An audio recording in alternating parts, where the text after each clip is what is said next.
Kick off the show here. We're agreeing.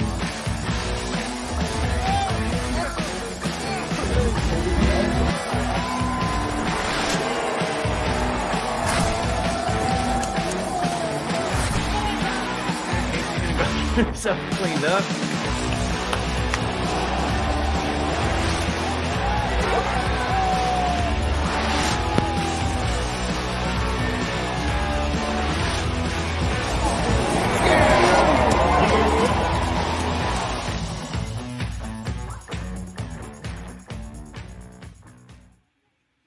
All right, welcome to the Mafia Cast, everyone. We're back this week with another episode. We got quite a lineup tonight. I'm Mike, joined by my co-hosts, Papa Ron and Skeeds, with our special guest, John, today from Game On Sports. How's it going? How's it going? What's up, guys? Thankful it's Friday. Yeah, Yeah, it's Friday. Hey, Mike, good job on that. thanks. I'm working on it. You got it. You got it. We're going to spread the love here a little bit. And next week, Mike is going to, or I'm sorry, Casey's going to do the opening for us next week. Yeah, we almost got. I don't know. Hey, you got a week to prepare. Yeah. I already want to do it differently, so I'll try it again. This is a lot more pressure next week because we have a little bit of a special thing going on next week. So maybe we should let the professional handle it one more time. Who's that? Yeah. That's Exactly. Oh, we do our best. We all play our part. We all got our inputs on all the different topics for tonight. We got a giveaway going on. I'm shifting banners around on accident, so you know how we do. We'll talk about something, circle back, go out of order, whatever. We try to cover it all. It's our show. We do what we want. That is our logo, right. our slogan. Yeah. Our show. Absolutely. Yes. Well, welcome back to the show, guys. This is fantastic. I've kind of been looking forward to this, even though I don't want to really necessarily talk about the Giants game, but I guess we kind of have to, right?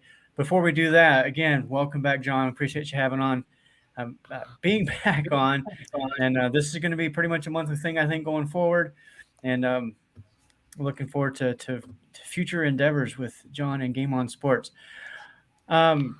Yeah, Mike, you got the banners all out of order here now.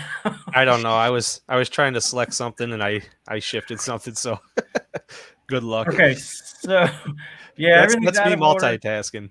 That's totally fine. So if I do the intro, I can't do the. I don't know why I was messing with them too. I should have just let someone else do it.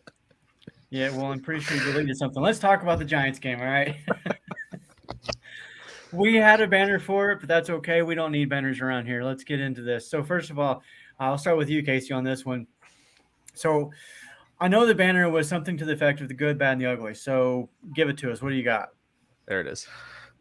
I mean, Mike is going to give us the good, apparently, because he sent out that tweet about how Ken Dorsey isn't the issue. So, I mean, the ugly was just Diggs was the entire offense. I mean, I understand that the offense needs to run through Stephon Diggs, but he can't be the entire and only option in the offense. I mean, we weren't able to get the run game truly going, as consistently as we wanted to, which really limited our ability to do the to run the play action pass. Now, I mean, 10 for 100, yeah, that's good for Diggs. But, I mean, Davis had, 3 catches or minimal yards. James Cook didn't even have any catches. That's 3/4 of the reason why we drafted him, to be a satellite back out of the backfield. Yeah. So, that's probably the ugliest part. Yeah, I mean, it was just the inconsistencies, the up and down of that game. I mean, we said it before the show. We're lucky the defense is as good as it is, and you would think that we had lost all these starters on offense and not the defense. Yeah. Mm-hmm. I'll jump in really quick because the conversation has been a lot around Stephon Diggs. I believe he had 16 targets in this game. Caught 10 of those, obviously. For me, it was like really a tale of two halves. He had, I think it was 11 of those 16 in the first half, and we scored nothing. it wasn't until the second half that he only had 6 targets, but it seemed like to me that Allen was spreading the ball around a lot more, getting other people involved. Even Khalil Shakir, I believe, had a catch in that second half. And they sustained some drives and some clock-killing drives too to rest up their defense. I felt like that first drive of the second half, I think they took off ridiculous. Like, what was it? What was the minutes off of that? It was a lot. It was like half the quarter at least. Mhm. I think The that was 17 huge play drive? because, yeah, 17 play drive, and I believe it was 84 yards. I don't remember how much time it took, but and I tweeted this out as soon as they scored that touchdown. That was huge because it kept our defense off the field and gave them a chance to rest up. Because we saw last week or the previous week against Jacksonville, we couldn't do that, and our defense was gassed by the end of the game, and it showed with those big runs from Etienne. So that's where it was at for me. I feel like Allen needs to do better about spreading the ball around. However, I did watch a little bit of the All-22. Unfortunately, I didn't have time to finish the whole thing. But there was just a few plays in this game, especially early on, that if they would have just worked out, would have completely changed the complexion of the game. Number one being the third play of their opening drive to Gabe Davis. He was wide open. If his feet don't get tangled up and he trips, that was a touchdown, I think. And then there was it happened again. I think the second drive, there's another tangle of feet, and I don't remember who the receiver was on that one, but they went down. And then if you look at the interception, if Okereke doesn't make that play, and it was a good play on his part, that's a touchdown to Dawson Knox. There was nobody in front of him or behind him. He catches that, he was gone. So just those 3 plays right there completely changed this game. So I'm going to transition before Mike gets into his good, because I am interested to hear what he has to say about this. But, John, I want to hear from you on this game as far as what you felt and your takeaways from it. Well, for me, I mean, the only good thing is that we walked out of there with a win. Yeah. I mean, that whole game was ugly. The offense looked flat for the second week in a row. To me, it almost kind of looked like they'd given up and they just didn't want to play the game. And which bothers me. I really don't think it's so much Dorsey. I just something's going on with the offense that needs to be fixed quickly. The bad part for me is the fact that Oliver came out of that banged up, and I believe he's out for this week. Yep. So we don't need any more injuries on defense. So far we haven't missed a beat by losing the guys, but it's a bend don't break, and we're bent pretty far right now. One more big serious injury, we could be in trouble. Like Josh Norman in trouble. Yeah, exactly. And we'll talk about that in a minute. I have my thoughts on Norman, but the ugly part is I don't even want to see the numbers for the Western New York area hospitals that had a large admittance of people during the game from their hearts going weak. A little bit of cardiac arrest. Yeah, I feel that for sure. I think I was texting you both after the game or something, and you both had comments similar to each other, heart-related issues. Mm-hmm. Yeah, we do it to ourselves every year with this team, it seems like. Oh, yeah. Every year, every freaking week. Yeah. Roy, we're going to come back to this here in just a minute, because I do want to kind of talk about the Allen Diggs connection that we're seeing. But before we go to that, Mike, you said we shouldn't be worried. We shouldn't be worried. I'm not worried at all. I think everyone's overreacting. Of course, that was an ugly game. There's no denying that. There was bad and ugly all over. But, obviously the running game, we couldn't get it going. And kind of I don't know, we use the term vanilla sometimes. There wasn't a lot of, flashy stuff going on. But I don't know, I'm going to, if I'm just the wild take guy or what, or if maybe there's some legit reasoning behind this, but I can't help but think that we are just playing conservative, that we're making conservative play calls. We're playing down to these other teams' levels, not hating on the Giants, but more mediocre teams, we're playing down to their level. And I can't help but think that we're just keeping something up our sleeves. We're not showing all our cards. And in the kicker to all this that really set me off this week, and I couldn't stop thinking about the game all week, and it's the fact that through playing conservative and stuff like that, we're putting ourselves in these tight game situations, and I almost feel like it could be on purpose, because we're gonna need to be comfortable in those situations later in the season. So I don't know if it's just a silver lining or if I'm crazy, but that's my take on it. And honestly, there's got to be some sense behind it, because look how the injuries are piling up. You have to dial it back at certain points. I've said it before. You can't win every game. You got to take the L's when you can. And I don't mind, it really gets your heart going. But seeing our team get it done in that close, dire situation was really awesome. To see Josh Allen throw that last touchdown play. Maybe that's what we need. We need to be in those situations. We need to get comfortable in those situations, and we can't show all our cards at this point in the year, or for future years. We got Kincaid coming back, and like what we did see when it did work out, we saw things like motions, Hardy coming in and then back to the outside and catching that and scoring a touchdown. They made it look so easy. So I like I said, I just can't help but think that we are saving it for when we really need it and trying to get these guys comfortable in those tight game situations. So that's my take on it right there. And I don't know. I'm always hopeful when it comes to the weather or the game or whatever. So, I really can't help it, but that's what I think. And that's what I got on it. Real quick, I get and understand what you're saying, but you are nuts. I don't necessarily think like this is on purpose. I definitely think, I guess I should say I can be convinced that like we're keeping something up our sleeve. No team is going to show every offensive play they had, and especially through 6 weeks of the season, the first 6 weeks of the season. So I'm definitely with you on that.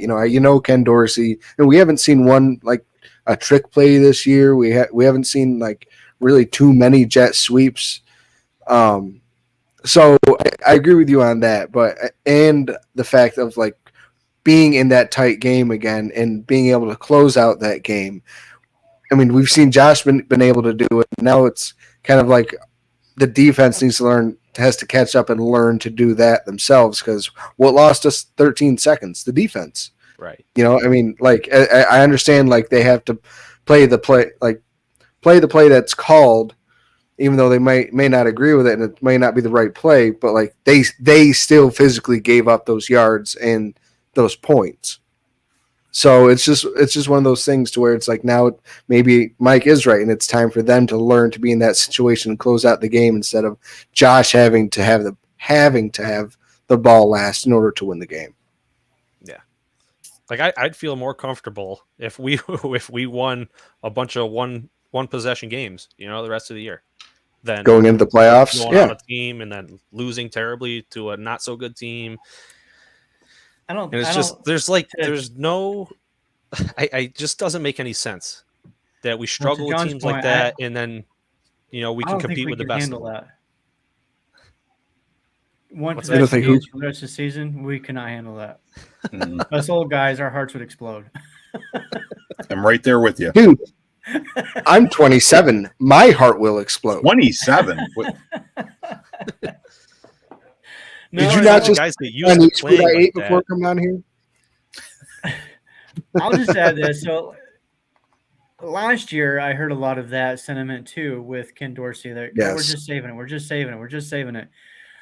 And nothing ever happened, really. Yeah. I can't say that I'm for or against Dorsey, to be honest with you. I think there's a lot more that goes into a game as a coach, as a coordinator, than anybody who's sitting on the couch watching the game understands. Mm-hmm. So it's really hard for me to sit here and blame him solely or blame this person solely. Like, I do believe that there's a collection of things going on here. And that's going to lead me into one of those that I think – I don't know if I think this, but this is something I've seen coming up, is some people feel like because of how vocal Diggs has been, and there's that contingent of fans who believe that he is a diva. He just wants the targets, and now they feel like they're forcing him the ball. I don't necessarily know if that's true or not, but there's been a couple of comments already in here about it. I do believe that the ball needs to get spread around. I don't think it's necessarily that our guys aren't getting open.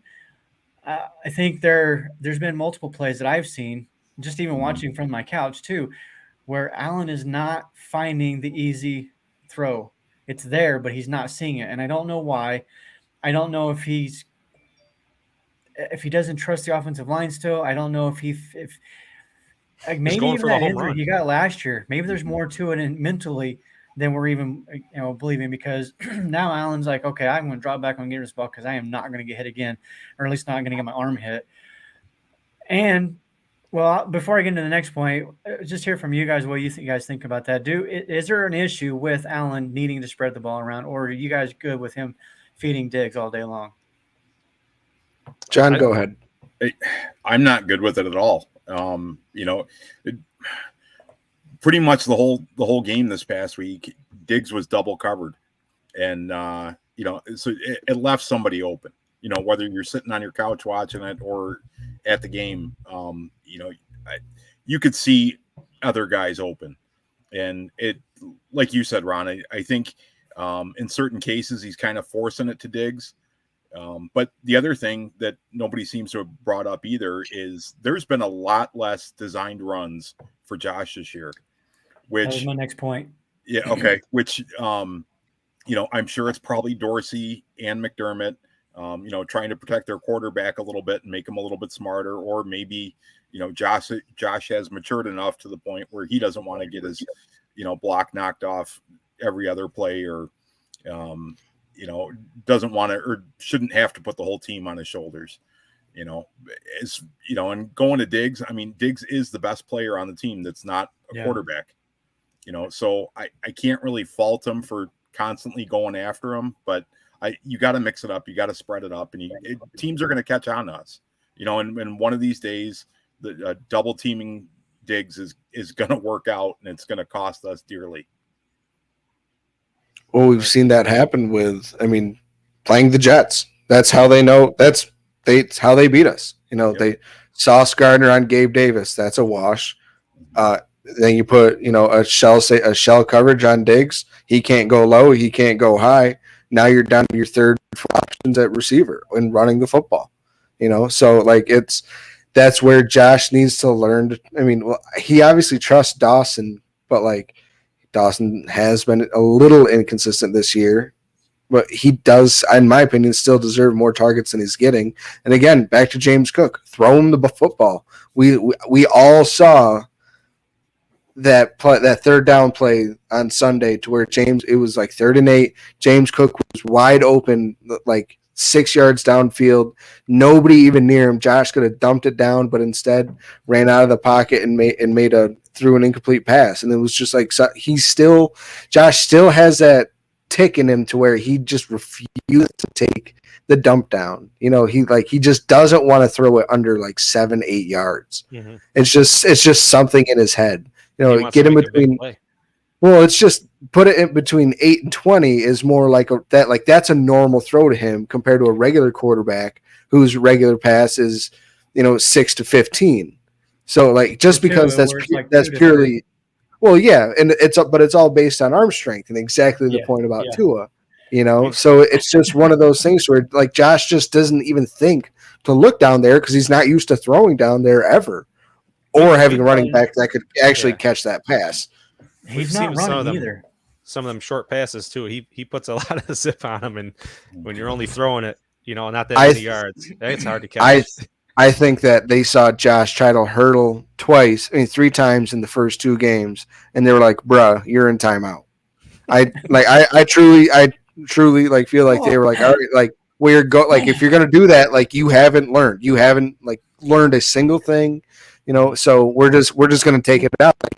There's no checks to it. They're if you're going to run, it's a scramble, period, point blank. And you better get down or out of bounds. And he has done well at that this year.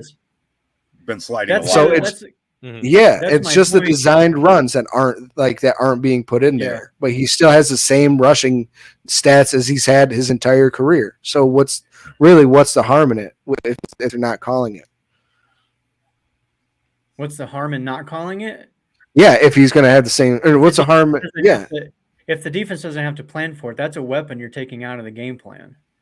yeah, If but you they go don't into the know game that. and the defense has, they know that by now because he hasn't done it. If We the four talked of about us this know it, last year. Yeah. I don't know. Have you seen Bill Belichick lately? We might be better coaches than him at this he's point. a horrible coach. It's He we can get coached into that in about. And look what he did there. He did nothing, like every other Cleveland coach.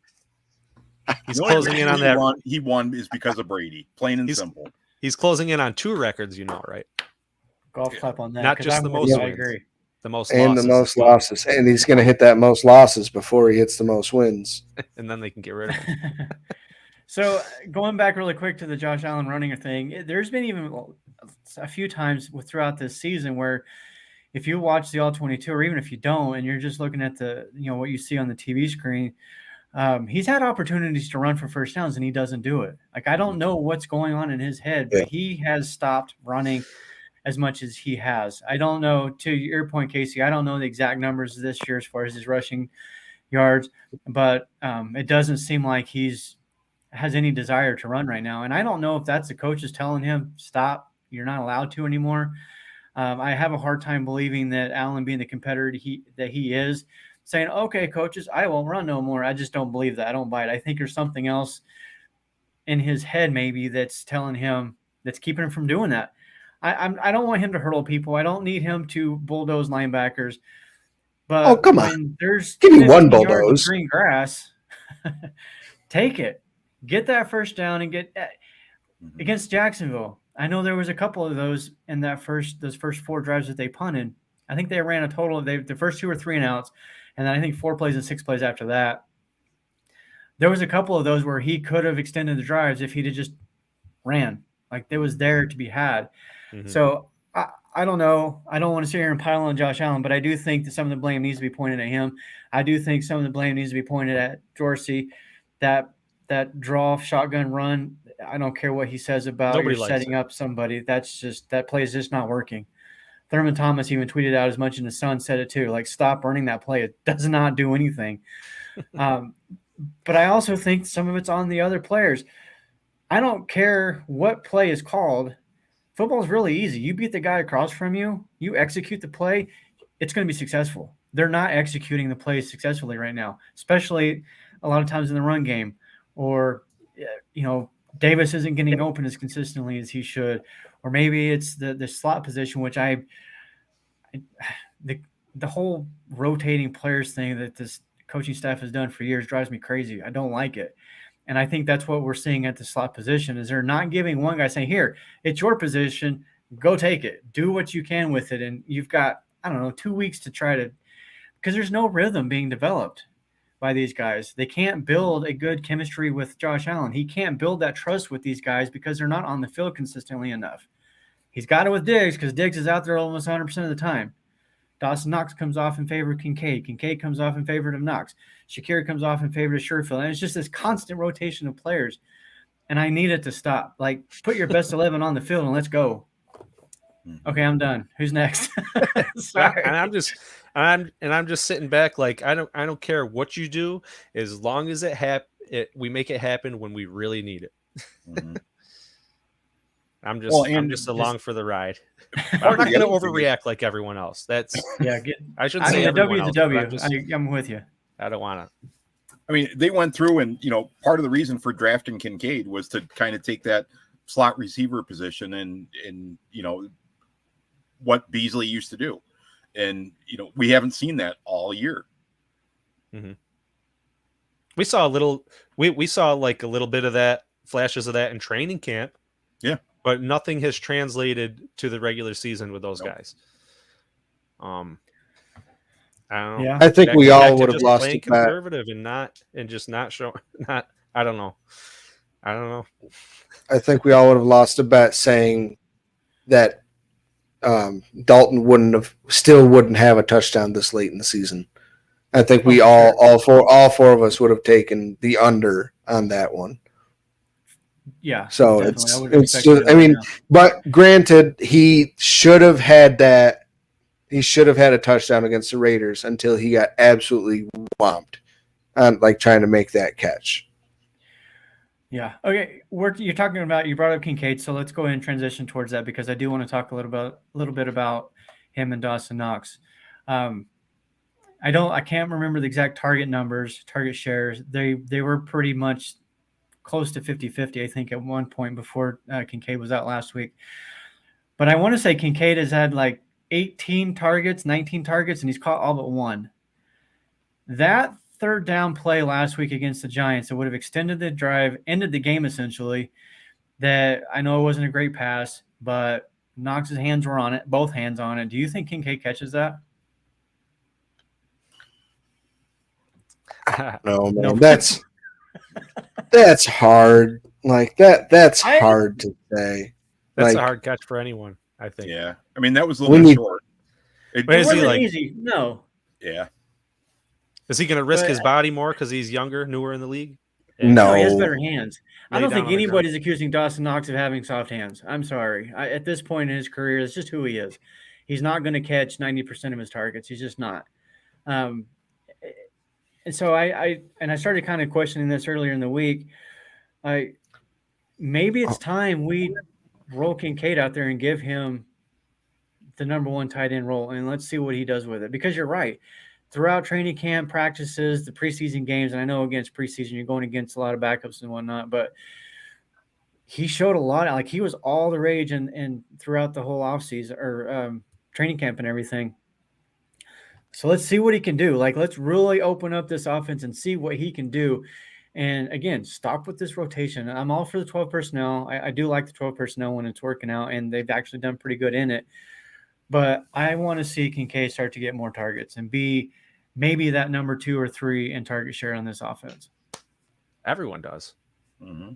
I mean, we've been waiting since we first heard the kid's name. Yeah. All the hype.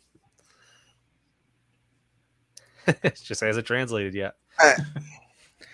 But we're asking a lot from a rookie tight end to step in and be basically a top 3 offenses walk in being their number 2 option. I mean, it's hard. Like rookie tight ends usually don't like translate fantastically. They're like the first year, there's a learning curve, and they're asked to block more, play different positions, H-back, fullback, spread out wide in the slot.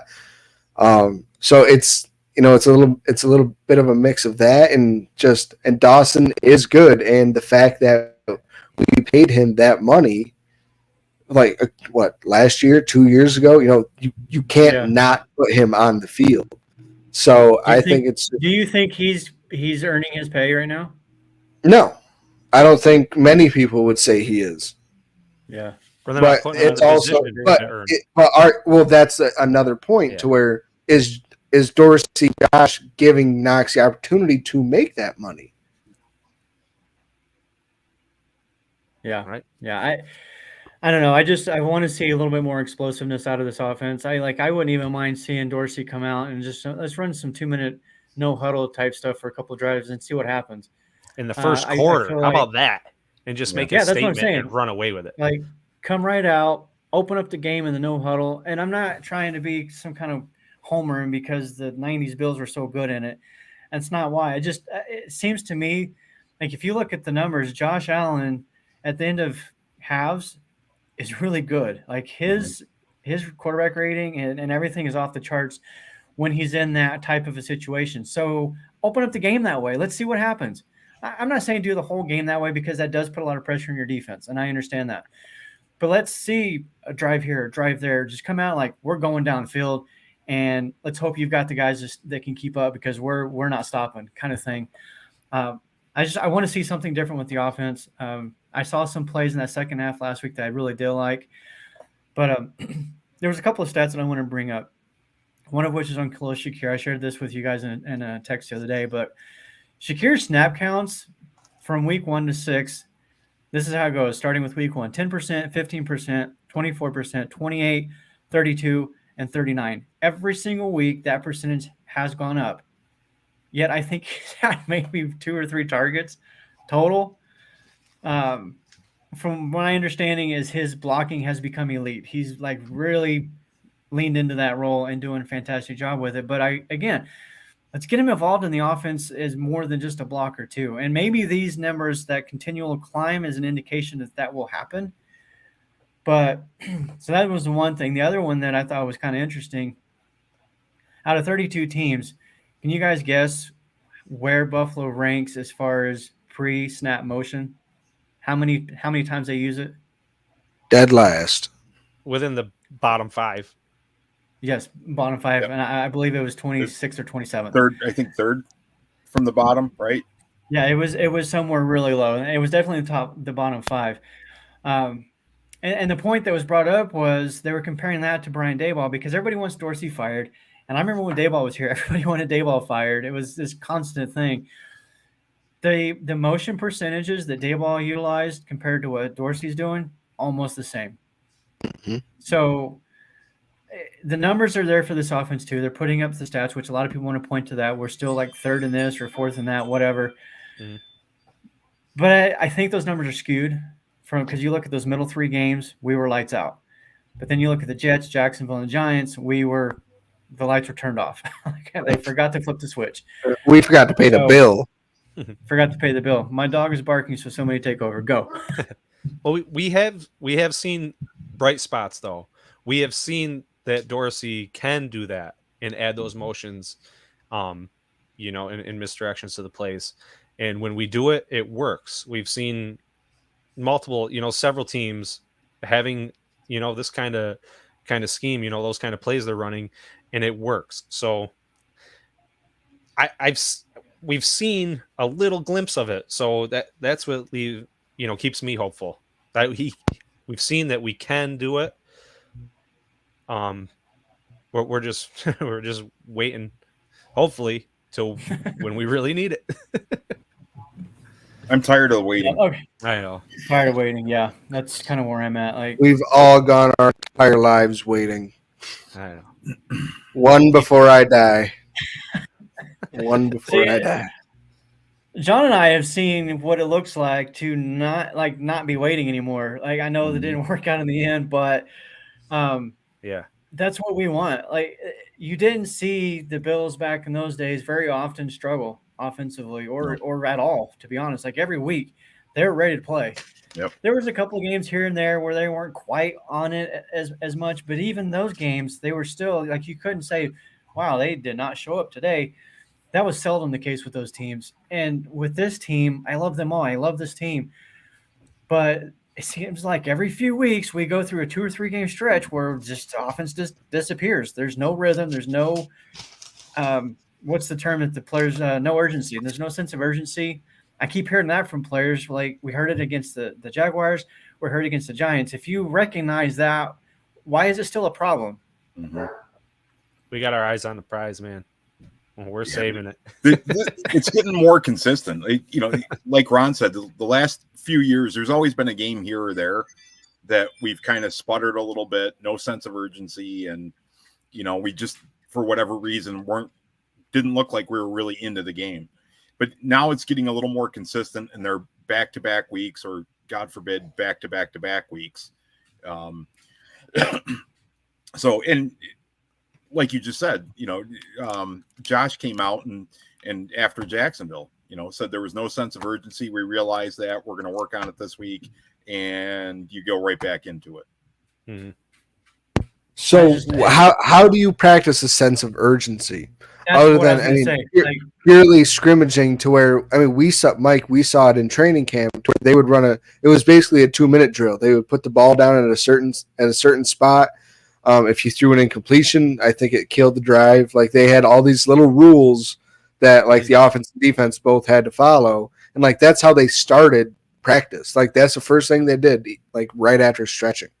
So it was like, obviously none of us are coaches, but like, I just can't imagine another way to just recreate like an instance like that. Like, your imagination in practice can only take you so far to put you in a situation. You know what I'm saying? I mean, Yeah, Well, we had it okay. against Miami. Yeah. Right. Well, they always we are get up for fired up. Miami. Yep. Yeah. We're fired up Well, for that and- game. Like, like you said, we're not coaches. I've never been a professional anything. But I've played a lot of organized sports. And there have been games that I'm going into like, man, I'm not feeling it today. But once that whistle went off, I was ready to go. So it kind of baffles me that why is that an issue? Like, why are you? I don't know. Maybe it's kind of the grind is probably obviously way more than anything I've experienced. So maybe that's part of it. Maybe McDermott's pushing them too hard throughout the week. Or maybe it was just the jet lag thing carrying over. Yeah. There's a reason why the NFL gives these teams an option to take a bye after an international game. A legitimate maybe option. They turned it down. They chose to not have their bye last week. And I think that's because the last 3 years we've had our byes in weeks like 5, 6, and 7. Yeah. And then we to play in the Super Bowl, it would basically be playing an entire season, 16-game season straight on through. So I think Bean was like, all right, for once, let's get us a break at the end of the season, hoping we could get off to a hot start, and then in the middle of the season, like right now, when injuries start piling up, we get that bye week late in the year, try to get everybody as healthy as we can and start a late run going into the playoffs instead of at the end of a run, dying at the end of a run going into the playoffs. Just get a little bit more refreshed. Yeah. Hopefully that's what happens. Let's leave this Ron, discussion. cut you off. No, you're good. If you have that sense of urgency though now, you could have that first week bye. So, you don't have to put yourself in a position to go through and play 16 straight games. Exactly. Yeah, you're right. I mean, yeah. But it's hard to get to week 5 going all the way through week 17, and especially if you drop 2 games early, like we did to one of the Jets and one of the Jags. Those are AFC games. We still got to play Kansas City. We still got to play the Bengals. But luckily, those are coming. To me personally, I like it later in the season. A, they're more meaningful. B, we should in essence be healthier. So that and that. It puts more pressure on both teams vying for that, or both teams playing the game vying for that number 1 spot. John, I didn't think about that, but that's a good point, John. Mm-hmm. Yeah. Let's go ahead and transition into this week's game. We have a couple of thoughts in here in the comments. I'm going to go ahead and throw Roy's up here really quick. Are any of you concerned that we'll be missing both starting defensive tackles? We're not so good against the run already. This might make it worse. Before we answer that really quick, anybody who's listening to this live, please hit the like button. In YouTube, Facebook, wherever you're listening to it, smash that like button for us. Casey, I'll start with you on this. Are you concerned about the defensive tackle situation this week and going forward? I mean, this week, yeah. I mean, like Roy just said, you can't not be like, oh, everything's peachy keen, when you're missing 2 guys who were on playing borderline all-pro level. Daquan Jones was basically deemed the number 1 tack in the NFL until he got injured. Ed Oliver's playing top 5 right now at his position. So yeah, I mean that's not simply replaceable. I understand Poona Ford and Tim Settle and Jordan Phillips are they're good players, but they're not paid like Daquan and Ed Oliver were and they weren't expected to come in and play as big of a role. But we have Epinesa kicks inside a lot. Groot kicks inside a lot. We have Kingsley Jonathan who's able to kick inside a lot. So that takes a lot of pressure off those guys and kind of makes the rotation less of just those 2 positions. We can spread it across all 3 and kind of keep it more normal with the Groot and Epinesa and Von Miller or Leonard Floyd. Have 3 regular rotational guys in with just maybe one of those at a time when we really need the 4 best guys out there at a time.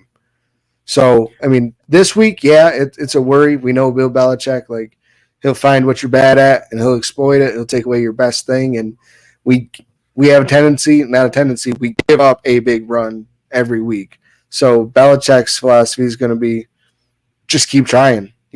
One like throwing darts at a wall. One of these is finally going to stick, and we saw it when they threw 3 passes against us 2 years ago. I was going to say, are we going to get that game again? I mean, we've all seen the tweets of people saying there's going to be 3 total passes, or like their Patriots aren't going to pass this game. So I'm worried. Yes, I still am pretty confident in the Bills for this game, though. Yeah, I'm just definitely worried. Confident in this game. Yeah, you got to be fired up. Like you're not. Like we were fired up against the Dolphins. Like I just said, it's hard to get fired up to beat the Patriots these days. So, we're probably. I wouldn't be surprised if we didn't. If we saw the Bills not blow out the Patriots. I wouldn't be surprised, but at this point, I wouldn't be surprised either way. Right, but we always hate the Pats, so hopefully there's that killer instinct in there. Yeah.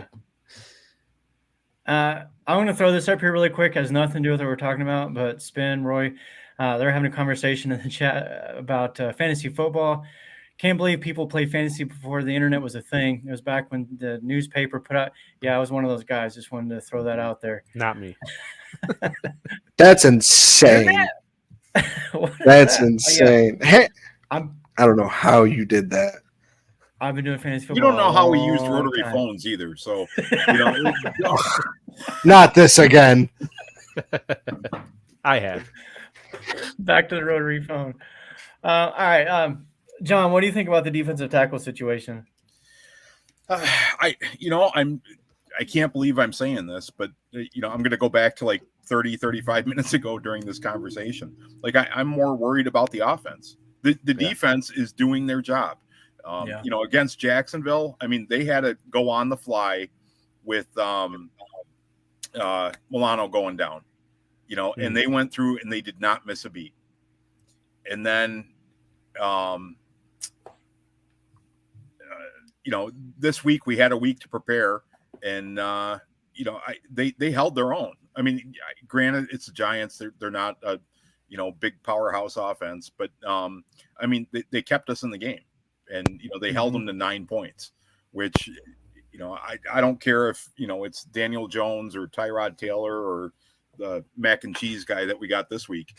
Holding an NFL team to 9 points is it's a great thing. And, I think everybody will step up. I think, we know what we're going to get with Puna. We know what we're going to get with Settle. I mean, I'm not worried about it. I'm more worried about the offense. Yeah, I agree. I was thinking, Casey, I think you brought up the point of Rousseau or Epinesa playing inside. I just wonder what a front four with Miller and Floyd on the outside and Rousseau and Epinesa on the inside would look like. Like, just on paper, that sounds like it would be fantastic, but I don't know. I guess if it worked great, that they would do it, right? Yeah, Casey's muted. There's not much girth to that defensive line, though. I mean, like there's like they could get the big hefty boys in there. We might be able to. We can get by him on the edge, but you get a double team on Epinesa. That's going to be rough when it's like Jason Kelsey and like two or and they're one of their guards or something like that. Like that's going to be rough. Yeah.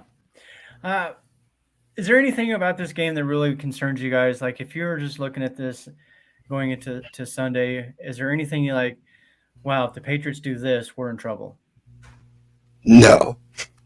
They have a bag of milk at quarterback. I saw the graphic. Their last 30 some odd drives, they've all ended in punt, turnover, whatever. Or a field goal.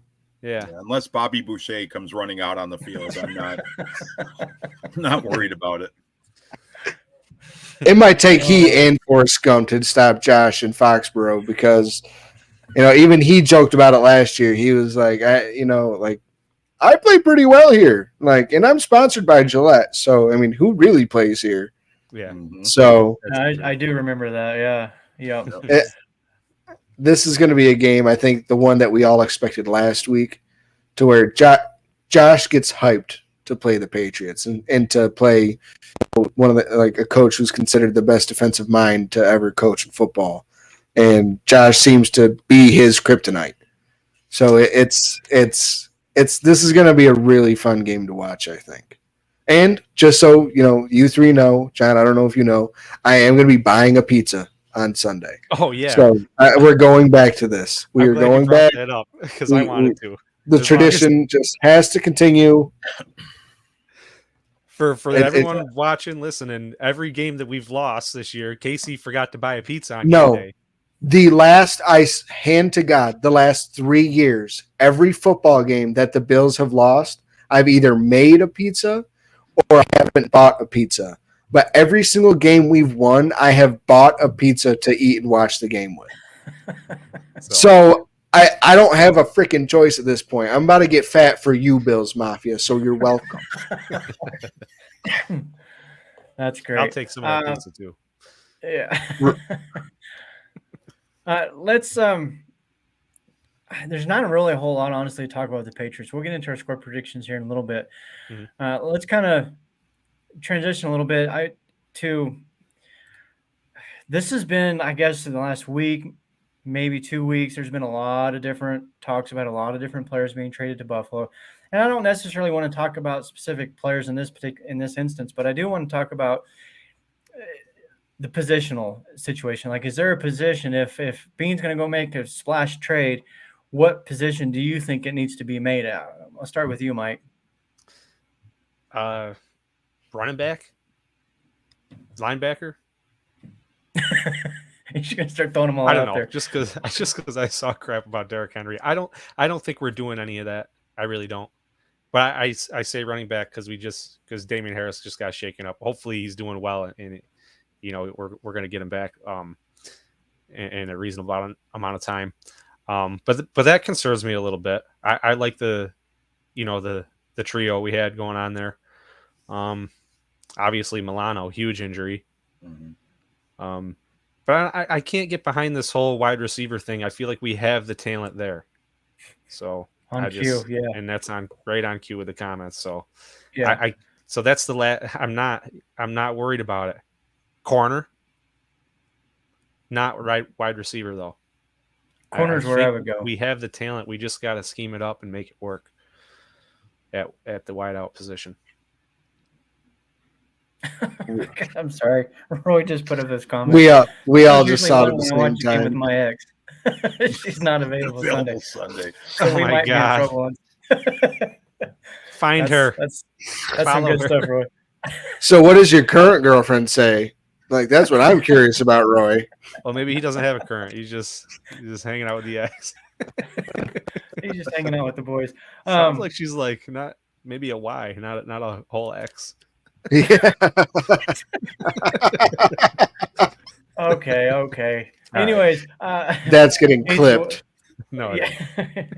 Casey, what do you think? Is there a position that you feel like? I agree with what Kate or Mike just said. I don't think anything happens, but just for shits and giggles, we'll entertain the rumor mill. But what position do you think is the Bills should try to go after if they did?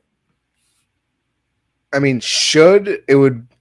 it would be corner, just because we clearly don't like what we see in Elam. Like, if us fans are as upset about it as we are, McDermott wasn't thrilled.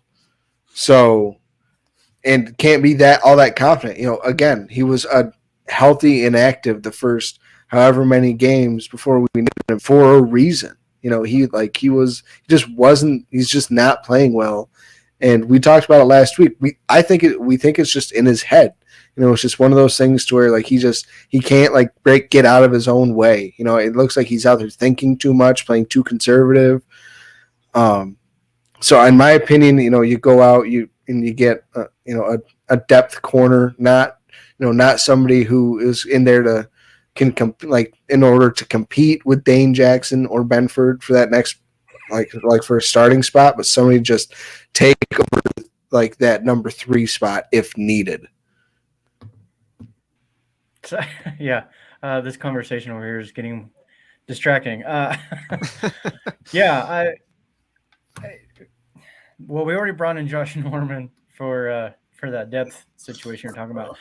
Speaking of Norman, I did want to say, so I was listening to another show, I believe it was Shout podcast with Matt Miller, Matt Marino, and Ryan Talbot. But they were talking about after practice, I want to say Wednesday or Thursday's practice, their corners were walking off of the field, and Josh Norman and Kyrie Elam were beside each other, and Norman was just in his ear about whatever. And we talked about this last week when we found out that Norman was getting signed. I do think that's why they're bringing him on, is not necessarily to play. Because if he has to play, like I said last week, we're in trouble. But I think his experience can help Elam. And Elam didn't play terrible last week. He had a couple of bad plays, but it was nothing like what we saw the week before. Yeah. So I think there's hope there still. But I do believe Dane Jackson looks like he's been practicing and he should be good to go. So I don't think we're going to see a whole lot of Elam this week. But and that's speaking of, well, this wouldn't be a trade because he was just released, but I'm going to bring this name up too, Cole Beasley. Exactly. I hate you. I hate you. I'm with you. I don't like. I think that ship has sailed. Let's not bring him back into the harbor. It's done. It's over with. But there's a lot of talk about bringing him in to help Kincaid and Shakir and Sherfield and Hardy. Too many slot guys, man. We got to. How about let's stop bringing players in to do a coach's job? If our receivers are doing that bad, let's get a new receivers coach. I don't. And same thing with the corners, with the defensive backs coach. If we have to keep bringing all these players in, I understand of the veteran voice in the locker room, to a certain extent. But when you have to bring in players, to do in order to teach your current players, I don't like that. I mean, Josh Norman, it's different. He's not going to play period point blank. But the second someone like Cole Beasley is signed to the practice squad, it's going to be, that's all we're going to hear. Is he going to be elevated this week? No, he's not. Yeah. And you got to wonder, that's probably why he and the Giants mutually parted ways. He's like, I want to play. I'm clearly better than half the receivers you have active. So why am I not playing? So he was like, no, I'm done. And we already have Andy Isabella, who we saw Josh have a decent connection with in the preseason. So if anything, let's just get the shorter, faster, whiter version of Cole Beasley, that we already had for cheap. Hey, that was a good joke. You guys know it. Not really. I just don't want. Like I said, they need to stop the rotation at the slot. Pick a couple guys and roll with it. Like I said, I just don't think it's healthy for the players. They can't get any rhythm. They can't build that chemistry. Blah blah blah. I already went on all that, but. John, let's we kind of went off track a little bit, but coming back to the idea of a trade, John, is there a position that you would target specifically? So there's a player that I want. I want Aaron Donald. That'd be cool. Hey, man. We'll take that. Yeah, but no, realistically, I mean, I'd go linebacker 1 and corner 2. Yeah. Like I said, I mean, the defense is holding its own, but I'm worried that, at some injury comes along in the next week, 2 weeks, 3 weeks, whatever, that we're not going to be able to recover from that. That'll be the backbreaker. And as far as the offense goes, we've got a solid core of guys. They just need to go through and execute. I think the play calling's decent. Just for whatever reason, they just got to execute a little bit better to where it's not going to Diggs 16 times a game. Right. Agreed. Yeah, focus on those roots, all that stuff. We don't know how many, and we saw Josh talk about Diggs is very often the first read, but sometimes he's the third read, but he's still the only guy that gets open, so he is getting those targets. So, it's a mix of guys not getting open, guys dropping the ball, and Diggs being the first read, So I feel like last week was kind of just extreme of all three of those put together, where we saw the low catches for every other player but him and the low yardage for every player but him. I think last week was probably, in my opinion, hopefully as bad as it would get. like just balance wise for targets. Yeah, I am with you. Spin brought up the again, Devontae Adams' names comes up a lot, but he says um, that's Bill saying we all in this year, and yeah, it would. Mhm. But to that point, I've seen a lot of Bills fans like, let's adopt the Rams philosophy from a couple years ago and F them picks. I'm not a fan of that idea because I want my team to be a Super Bowl contender for years to come, not just right now. I get it. Everybody wants to get that Super Bowl. But I want to hear from you guys. John, I'll start with you on this one. What do you think? Would you be okay with the Bills throwing away their draft for the next couple of years just to bring in a trade to get a Aaron Donald or a Devontae Adams or even both? Who knows? No, because name one player that would be available that is going to change us and bring us over the top. You know, we're solid on both sides of the ball. You know, giving away draft picks and throwing away our future for one guy who's going to be a little bit better than, you know, what we have. And not to say that, like, I mean, Devontae Adams is, you know, a phenomenal receiver. And to have him as a number 2, I mean, on paper, that'd be huge. And, you know, we'd be able to put up Madden numbers every game. But, then you're going to get to the point of, you know, Diggs complaining again that he's not getting the ball, or Devontae complaining that he's not getting the ball.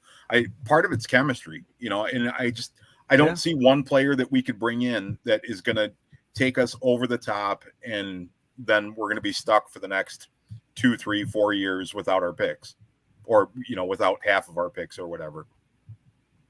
Yeah. I Spence said, Papa Ron, you may not like it, but you'd be excited as hell. I think we would all get excited if they brought in somebody like a Devontae Adams or Aaron Donald. But again, I'm looking long term. You know, like John said, long term. I don't want to go back to a 17-year drought. I don't ever want to experience that again. I would rather. This is just me, but I would rather never win a Super Bowl, but always have a shot every single year, as opposed to a 17-year drought. I don't want to do that again. I like the thought of, you know, using the draft picks too to pick players. I mean, young talent, you know, if we can scout good. I mean, Kincaid's supposed to be great. We haven't like failed on all the draft picks, you know, so, you know, get some young talent in. They could be here for a while. It's cheaper. You're not talking veteran guys that are, you know, starting to slow down. So, yeah, I'm the salary cap is a good point too from Roy. Mm-hmm. So the only reason why the Rams had to say F them picks was because they had to trade for a quarterback. You know, it's not like they sent away 4 first-round picks for Cooper Kupp or Aaron Donald. They did it for a quarterback, which was supposed to be the last piece that they needed because they had everything else built around him. We already have the quarterback. So, we wouldn't. What? Go ahead. I say they also brought in Ramsey with those picks, with some of the F them picks theory. So I'd say in the total they spent probably 4 first-round picks and 3 second-round picks. So just somewhere over that time frame. Yeah. But I mean, by the time the picks from trading for Ramsey wore off, that didn't have any counter production with the Matt Stafford trade. So if it truly only takes a 1-3 to get Devontae, you do that for the best wide receiver in football. In my opinion, I think Devontae is hands down the best wide receiver in football. You can't, like I said, you can't stop Madden numbers with you can't compete with Madden numbers with the same defense that we have. The Dolphins put up Madden numbers, but their defense is as bad as the Patriots' defense is. They have a bottom tier defense. So it's we wouldn't be in the same boat as that. So if it's only a 1 1/3 and we're about to have 2/3 next year and 2/4 next year, we give up, even each of those extra picks in next year's first for Devontae Adams, and he's on the team for the rest of this year and next year, and maybe he takes a generous contract with us the following year or whatever. But if that's the one position we would need to get over to get to the hump, then yeah, I'd do it because I don't think a 1 3 and a 4 is too much of a price to ask for. I don't think it's too much as far as the trade goes, but like Roy mentioned, the salary cap. Who do we lose to keep him around for 2 or 3 seasons? I mean, Gabe, but I mean, we don't even know if we're going to keep him anyway. Who? You know, I mean, Gabe. I mean, due to this is the last year on his contract. Are we going to be able to even afford to pay him a second contract? And it's not like he's put up gaudy. It's like not like he's put up gaudy numbers. You know, he's been basically just your average number 2 wide receiver in the NFL. But we see the price tag for that, and that's still steep.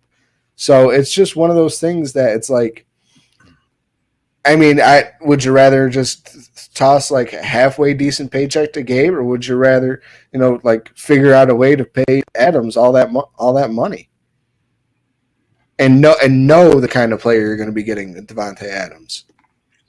We still don't know what we're getting out of Gabe.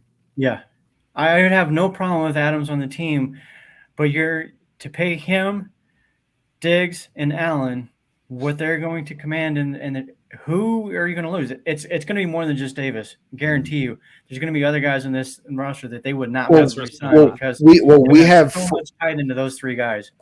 We have 4 years left on Diggs and Allen's both their contracts. So like they're okay. Like it's really like the big contract, and we just signed Ed. Milano's under contract. Our corners are all under contract. 2 under rookie contracts. And if we really wanted to, we could get rid of Trey. And that would be a huge, after this year, that would be a huge cap savings. So, it could happen. It could happen. And our offense and our team wouldn't change all that much personnel-wise and what we are truly seeing on the field, at this minute. I think the depth would be affected more than anything. Agreed. But, I mean, I'd give up a couple depth guys, for – arguably the 1-3 receiver in the NFL, and to pair him with Josh Allen. Here's one I'd spend picks on Surtain. I'm with that one because Surtain's still on his rookie deal, so that one I can see work. We need to move forward. That's really quick. We have our Terrel Bernard giveaway. It's time to announce our winner for that. So again, just to kind of throw this out there before we announce the winner on this, if you follow our Facebook page, just search at the Mafia Cast, and you follow John's page. John, what's the name of yours? Game On. Game On. Follow those 2 pages, and any future drawings, giveaways that we do, you will automatically be entered in those. So, again, go check it out and give us a follow on both of those pages, and you'll be entering into those drawings for the future. Terrel Bernard giveaway. Take it away, John. All right. So this is not the exact one. This one is actually smeared that it was just next to me. I wasn't very prepared today, but the one that you will be winning is very similar to this, signed either in silver, white, or gold, whatever you want. And the winner is Steph Piazik. P-I-A-Z. Well, I can't even read my writing now. But Steph, we'll know you by your Facebook Congrats profile. to Steph for that. Yeah. So we'll be reaching out. If you're not watching, we'll contact you and we'll figure out how to get it to you, shipping or whatever. So congrats. Thanks for following the pages, sharing the video. We really appreciate it. And yeah, congrats on winning. We will have some more upcoming giveaways and little contests coming here in the future. So everybody be sure to tune in for those. And like Ronnie said, like and subscribe to both pages and you're automatically entered forever. So it'll be fun. There's a lot of new things upcoming for this show. For every giveaway, you will have to be a follower of both pages. So just make sure you get in on it now. Yes. Sooner than later. That's what I'd And say. one more time, if you're listening right now, please hit the like button, whether you're on Facebook, YouTube, Twitter, whichever those platforms are on. Hit the like button, retweet, repost, whatever. We appreciate that. That's all we got for this week. What? I said tell your friends. Yes, tell your friends. All right, we're done for this week. Enjoy the weekend, folks. And No. Wait? Okay. Oh my goodness. What do you Score got predictions. Oh yeah. I almost forgot. Papa Ron, go Mike first. wasn't so long-winded and talking so dang much. We still didn't get everything right. in we wanted. No, we didn't. All right, we'll start with Mike. What you got? Score prediction. Let's do 27. Oh, that's kind of high. I don't think we're going to score 27. We should be able to, but we haven't been. Okay. I'll give you that. 17-10. Bills. Wow. Mike We're all has gonna a have little heart belief in attacks. his Bills. Yeah, we're gonna have heart attacks. Throw it. Having one now. Yeah, me Still. still, yeah. It's been like a week long. All right. I'm waiting for my What do you stint. got, John? 41-10 Buffalo. Wow. Ooh, stomps him. Papa Ron, go ahead. I'm gonna have to one up John. I'll say 45. You know what? Why not? 45-6. Wow. Ooh. Ron's waiting for us to light someone up. It's gonna He happen. is. I'm gonna be right one of these years. I love it. I'm gonna go 32 to 13.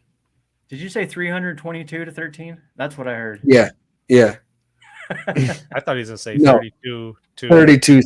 That 213? hoodie over there, I thought he was going to be Bills by 50. Oh my God. 32-13. Gee. We Okay. got it. It's documented. We got it. All right, let's get out of here. We're way over time. We'll see you all next week. Go Bills. Go Bills. Go Bills. Go Bills. Tell your friends.